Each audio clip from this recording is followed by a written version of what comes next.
जय हिंद दोस्तों। मैं मंटू अपने YouTube channel Mantu rail world में बहुत बहुत स्वागत करता हूं। आज मैं फिर से एक नए टॉपिक के साथ आया हूं। अनटुवर्ड इंसिडेंट, जो रेल यात्री अनापेक्षित घटनाओं के अन्वेषण की रीति नियम 2020 है। ये एग्जाम के लिहाज से ये भी इम्पोर्टेंट नियम है। तो रेलवे पैसेंजर्स, इसका नाम रहेगा railway passengers manner of investigation of untoward incident rule 2020। अब ये नियम जो है अनपेक्षित घटनाओं का जो नियम है 2020 में आया था। इसमें कुछ इम्पोर्टेंट नियम है, मतलब पॉइंट्स है। जैसे पहला पॉइंट है कि इसमें कुल कितने नियम है, तो 12 है। और दूसरा है कि यह नियम जो है ना 1 जनवरी 2020 से लागू है। ठीक, अब नियम 1 में देखते हैं। नियम 1 में नाम, विस्तार और लागू है, जैसा कि आप लोग जानते हैं, नाम, विस्तार, लागू। नियम दो में क्या दिया गया है, परिभाषा दिया गया है। 2 के ए में अधिनियम। अधिनियम का मतलब है रेलवे एक्ट 1989 से।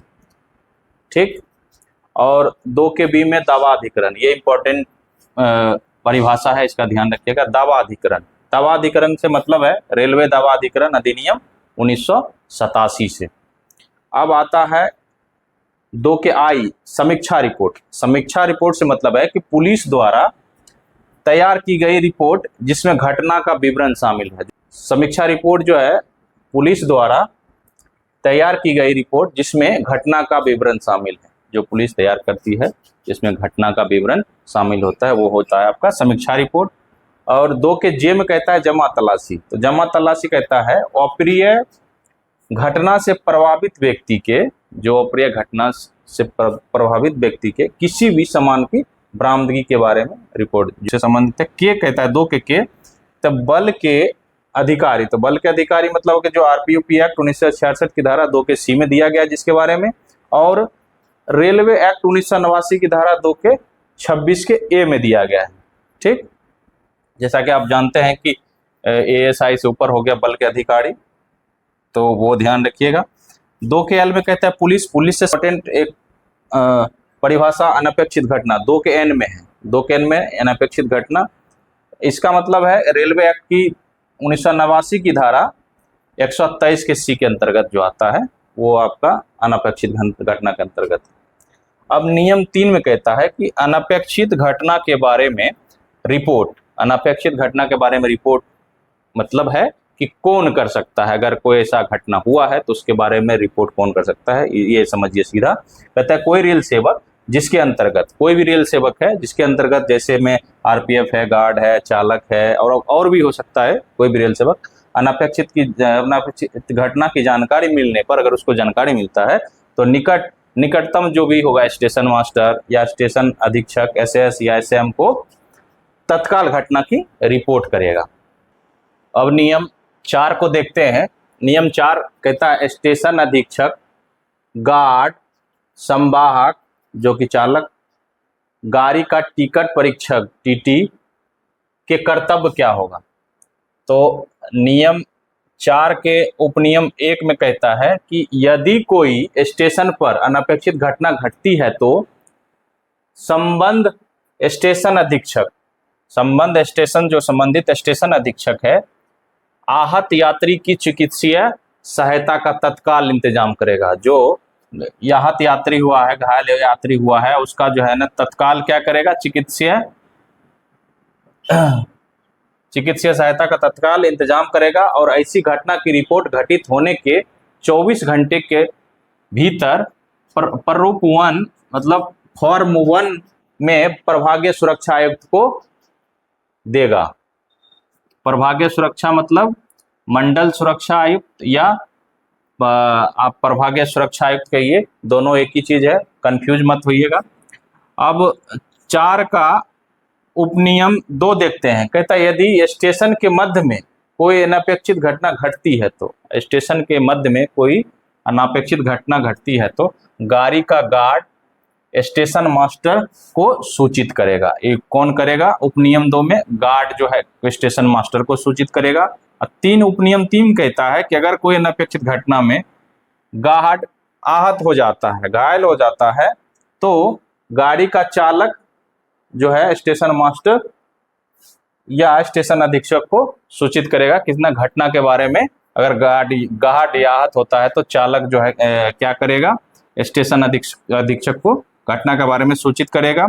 अब उपनियम 4 कहता है यदि अनपेक्षित घटना में गार्ड और ड्राइवर दोनों आहत हो जाता है, गार्ड और ड्राइवर दोनों आहत हो जाता है, तो उस दशा में जो है गाड़ी का भार साधक टिकट परीक्षक जो टीटी या टीटी या टीएस होगा वो निकटतम स्टेशन अधीक्षक को सूचित करेगा। अब उपनियम 5 कहता है यदि उपनियम 2, 3, 4 मतलब गार्ड, ड्राइवर प्लस जो है आपका टीटी, जो ये तीनों 2, 3, 4 में जो दिया गया है में उल्लिखित अधिकारियों, अगर उल्लिखित अधिकारी की अनुपस्थिति में जो है स्टेशन के मध्य में कोई घटना घटती है तो स्टेशन का अधीक्षक उपनियम 1 में निर्दिष्ट कर्तव्यों का पालन करेंगे। जो उपनियम 1 में दिया गया है उसका कर्तव्य पालन करेंगे। कब? जो उपनियम 2, 3 और 4 में उल्लिखित अधिकारी अनुपस्थित रहेंगे। अब हम लोग अगले नियम को देखेंगे। अब नियम 5 देखते हैं। नियम 5 कहता है स्टेशन अधीक्षक के अतिरिक्त कर्तव्य, जो स्टेशन सुपरिटेंडेंट है उसका अतिरिक्त कर्तव्य क्या होगा। 1 में कहता है अनपेक्षित घटना के रिकॉर्ड के लिए एक अलग से रजिस्टर बनाए रखना, मतलब एक अनपेक्षित घटना का अलग से रजिस्टर बना के रखेगा। और 1 का क कहता है कि प्रत्येक अनपेक्षित घटना की एक विशिष्ट पहचान संख्या, जो नंबर होता है, सौंपना और इस विशिष्ट पहचान संख्या के सामने उक्त रजिस्टर में अनपेक्षित घटना का उल्लेख करें। और 1 के ख कहता है अनपेक्षित घटना रजिस्टर को हर दिन 23:59 जो रेलवे के टाइम टेबल है इसके अनुसार रजिस्टर को हर दिन बंद कर दिया जाना चाहिए, जिससे बाद में होने वाले अनपेक्षित घटना को उस दिन के सामने रजिस्टर में जोड़ा जा सके।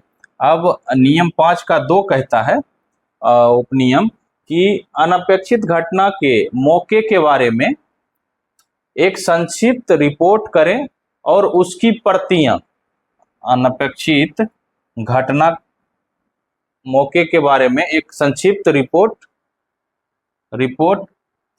करें और उसकी प्रतियां जो है प्रभागीय कार्यालय उसकी रिपोर्ट जो है प्रभागीय कार्यालय जो कि मंडल कार्यालय है, क्षेत्रीय रेलवे जोनल में पुलिस, राजकीय पुलिस और बल आरपीएफ के, ये उपनियम 2 कहता है। अब नियम 5 के उपनियम 3 में देखते हैं। कहता है कि प्रभागीय वाणिज्यिक प्रबंधक, प्रभागीय मंडल जो है ना, वाणिज्य प्रबंधक प्रभारी जो है, या वरिष्ठ प्रभागीय वाणिज्यिक प्रबंधक जो है, या वरिष्ठ मंडल जो है वाणिज्यिक प्रबंधक है, को नियम 4 के अनुपालन सहित अनपेक्षित घटनाओं की परिस्थिति रिपोर्ट प्रस्तुत करेंगे। अब नियम 6 को देखते हैं। नियम 6 कहता है बल द्वारा अन्वेषण किया जाना और उसकी रिपोर्ट प्रस्तुत किया जाना। यहाँ बल से मतलब है आरपीएफ द्वारा अन्वेषण किया जाना और उसकी रिपोर्ट प्रस्तुत किया जाना।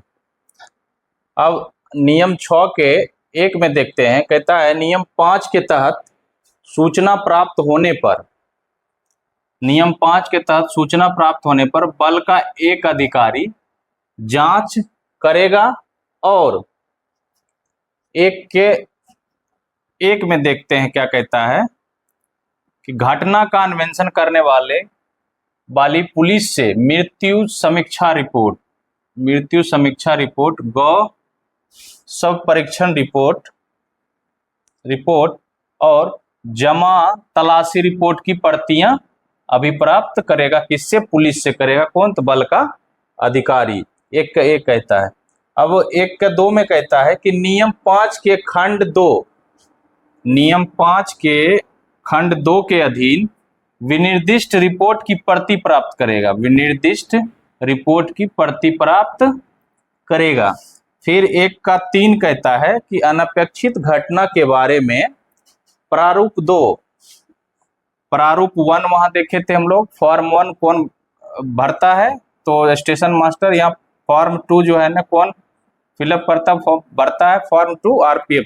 कहता है प्रारूप 2 में सूचना भी प्राप्त करेगा, अनापेक्षित घटना के बारे में प्रारूप 2 में सूचना अभी प्राप्त कौन करेगा, बल का अधिकारी। अब 1 का 4 देखते हैं, कहता है अतिरिक्त साक्ष्यों के कथन यदि ऐसा अपेक्षित हो तो अभिलिखित करेगा। मतलब अगर ऐसा हो कि अतिरिक्त साक्ष्यों का जो है ना रिपोर्ट अभिलिखित किया जाए तो वो करेगा 1 के 4 में। कहता फिर 1 का 5 कहता है मामले की परिस्थितियों द्वारा अपेक्षित कोई अन्य साक्ष्य एकत्रित कर सकता है। मामले की परिस्थितियों द्वारा अपेक्षित कोई अन्य साक्ष्य एकत्रित, अन्य कोई साक्ष्य भी अगर बल का अधिकारी चाहे तो एकत्रित कर सकता है, वो नियम 6 के 1 के 5 के तहत। अब नियम 6 के 2 में कहता है नियम 6 के 2 उपनियम 2 में कहता है कि बल का अधिकारी अन्वेषण जो है बल का अधिकारी अन्वेषण कि 60 दिन, मतलब बल का अधिकारी अन्वेषण जो है 60 दिन में पूरा करेगा। ये विशेष ध्यान रखिएगा, 60 दिन के अवधि के पूरा हो जाने पर नियम 9 के उपनियम 2 के अधीन विनिर्दिष्ट पदाधिकारियों को रिपोर्ट प्रस्तुत करेगा। मतलब 2 में कहता है, नियम 6 के 2 में कहता है बल का अधिकारी जो अन्वेषण 60 दिन में 60 दिन की अवधि के अंदर पूरा करेगा। अब प्लस जो है ना नियम 9 के उपनियम 2 के अधीन जो है विनिर्दिष्ट अधिकारियों को जो है ना ये रिपोर्ट क्या करेगा, प्रस्तुत करेगा। अब नियम 7 देखते हैं। नियम 7 कहता है पुलिस द्वारा अन्वेषण किया जाना और उसको रिपोर्ट प्रस्तुत करना। नियम 6 में था बल द्वारा जो है बल अधिकारी द्वारा अन्वेषण किया जाना, और यहाँ है नियम 7 में पुलिस द्वारा अन्वेषण किया जाना और उसको रिपोर्ट जो है ना प्रस्तुत करना। नियम 8 कहता है आहत यात्रियों के निकट संबंधी जो रिश्तेदार हैं पुलिस के समक्ष सभी सुसंगत साक्ष्य प्रस्तुत करेंगे। जो सुसंगत साक्ष्य होंगे वो प्रस्तुत करेंगे। कौन करेंगे, तो आहत यात्री के निकट संबंधी जो रिश्तेदार होंगे कर सकेंगे, और अन्वेषण को पूरा करने में पुलिस की तथा बल मतलब आरपीएफ की सहायता कर सकेंगे। ये नियम 8 कहता है। नियम 9 इंपॉर्टेंट है। नियम 9 देखिए, कहता है पुलिस और बल द्वारा अन्वेषण रिपोर्ट भेजना। जब अन्वेषण पूरा हो जाता है तो पुलिस और आरपीएफ द्वारा जो है अन्वेषण का रिपोर्ट भेजना। तो 1 में कहता है अन्वेषण पूरा हो जाने पर, नियम 9 के 1 में कहता है अन्वेषण पूरा हो जाने पर पुलिस सीआरपीसी 1973 ब्रैकेट में 74 का 2 के अधीन मजिस्ट्रेट को रिपोर्ट भेजेगी। पुलिस जानते हैं अन्वेषण का रिपोर्ट किसको भेजती है, मजिस्ट्रेट को भेजती है। और 2 में है बल का अधिकारी जो है नियम 6 के उपनियम 2 के अधीन तैयार की गई रिपोर्ट, तैयार जो रिपोर्ट की जाती है बल के प्रभागीय सुरक्षा आयुक्त को भेजा जाएगा। सुरक्षा आयुक्त को, प्रभागीय सुरक्षा आयुक्त को भेजा जाएगा, मतलब मंडल सुरक्षा आयुक्त को भेजा जाएगा। ये 2 में। अब 3 कहता है प्रभागीय सुरक्षा आयुक्त बल के अधिकारियों से जांच की रिपोर्ट मिलने के, जो है आरपीएफ के अधिकारी द्वारा जो है जब जांच का रिपोर्ट जो है सुरक्षा आयुक्त को मिलता है तो वही कहता है कि 15 दिनों के भीतर प्रभागीय रेलवे प्रबंधक को मतलब डीआरएम को जो है वो रिपोर्ट भेजता है जब वो। 4 कहता है प्रभागीय सुरक्षा आयुक्त यह भी सुनिश्चित करेंगे कि गृह मंत्रालय द्वारा परिचालित प्रारूप में फॉर्म में पुलिस द्वारा तैयार की गई विस्तृत दुर्घटना रिपोर्ट की एक प्रति CS डिवीजन तो पत्र क्रमांक 24/013/35/विविध/2017 CSR सेकेंड तारीख 2/9/2019 द्वारा पुलिस के प्राप्ति के 15 दिनों के भीतर और तथ्यों का पता लगाने के बाद और प्रारूप 2 के साथ साथ, जो प्रारूप 2 RPF द्वारा तैयार किया जाता है के साथ साथ मामले के तथ्यों की वास्तविकता की पुष्टि करने के लिए DRM को भेज दिया जाता है।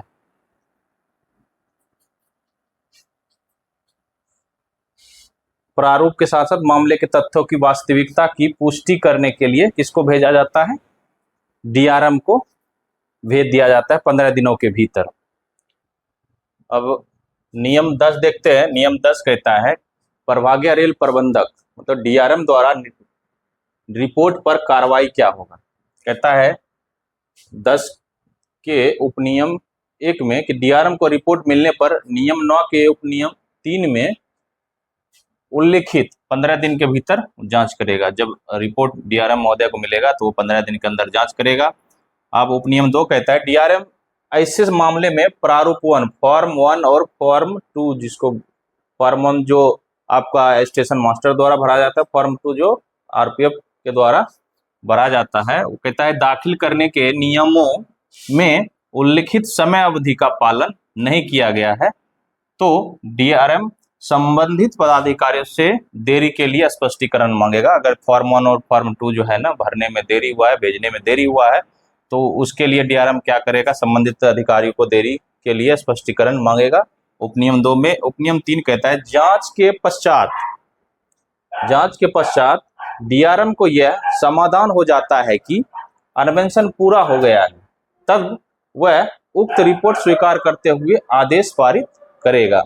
मतलब उसको लगता है कि जांच पूरी तरह से कंप्लीट हो गया है तो वह क्या करेगा? रिपोर्ट स्वीकार करते हुए कोई भी आदेश उससे संबंधित आदेश पारित करेगा। उपनियम 3 कहता है। उपनियम 4 कहता है यदि DRM के पास विश्वास करने का कारण है कि मामले में कुछ और जांच होनी चाहिए तो वह उसे बल के अधिकारी को अन्वेषण के लिए इसे वापस निर्दिष्ट करेगा।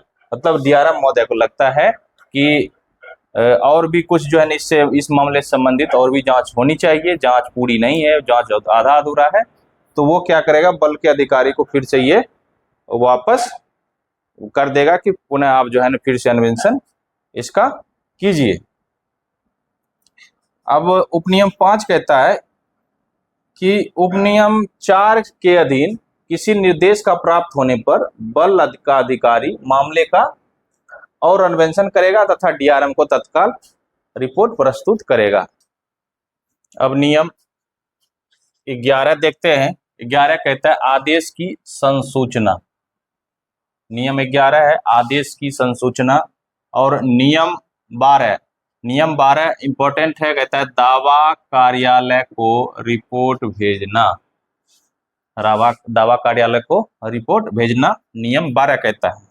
उपनियम 1 क्या कहता है? 12 का DRM की अन्वेषण रिपोर्ट उस पर जोनल रेलवे के दावा कार्यालय के प्रशासनिक प्रभारी को 15 दिन के भीतर भेजी जाएगी जहां ऐसी अनपेक्षित घटना हुई है। जोनल रेलवे के दावा कार्यालय के प्रशासनिक प्रभारी को कितने दिन के अंदर? DRM के अन्वेषण रिपोर्ट के बाद जो है 15 दिन के भीतर जो है भेजी जाएगी। उपनियम 1 कहता है। अब 12 का उपनियम 2 कहता है ये उपनियम जो है कहता है कि जोनल रेलवे के दावा कार्यालय के प्रशासनिक प्रभारी को उस विशेष घटना के लिए दावे का नोटिस प्राप्त हुआ है तो रेलवे के दावा कार्यालय से रिपोर्ट एकत्र करने की व्यवस्था करेगा। एकत्र करने की व्यवस्था करेगा। जहां पर घटना हुई है, शुरू में होगी, शुरू में होगी। प्रस्तुत अधिकारी जो होगा रेलवे क्लेम ट्रिब्यूनल का, और संबंधित कानूनी शाखा, प्रस्तुत अधिकारी और संबंधित कानूनी शाखा, और उनके प्रस्तुत करने के आधार पर जांच की गई है और नियम 10 के उपनियम 3 के अधीन तथा उपबंधित डीआरएम की सिफारिश के अनुसार और एक बोलने का आदेश पारित किया है। क्या दावा स्वीकार होने या लड़ने के लिए और लिखित कथन के साथ रेलवे दावा अधिकरण आरसीटी रेलवे क्लेम ट्रिब्यूनल की संबंधित खंडपीठ को प्रस्तुत करना है। ये नियम 12 कंप्लीट हुआ। अब ये जो है हम लोग का रेल यात्री अनपेक्षित घटनाओं के अन्वेषण की रीति नियम 2020 समाप्त हुआ। अगर इसमें किसी भी प्रकार कोई त्रुटि हो तो आप कमेंट के माध्यम से बताएं। अगर आपको ये वीडियो पसंद आ रहा हो तो आप लाइक करें, सब्सक्राइब करें, शेयर करें, और हम यही कहेंगे कि जितना समय मिलता है आप अपना ड्यूटी के बाद अपना पढ़ाई लिखाई जारी रखें, काहे कि अब ASI 72 का जो नोटिफिकेशन का भी अभी देरी होगा, तो इस लिहाज से मन लगा के पढ़ें और टाइम थोड़ा मिला है और अच्छी से पढ़ाई करें ताकि आपका कहीं से कोई भी टॉपिक छूट ना जाए। चलिए मिलते हैं अगली वीडियो में। धन्यवाद। जय हिंद।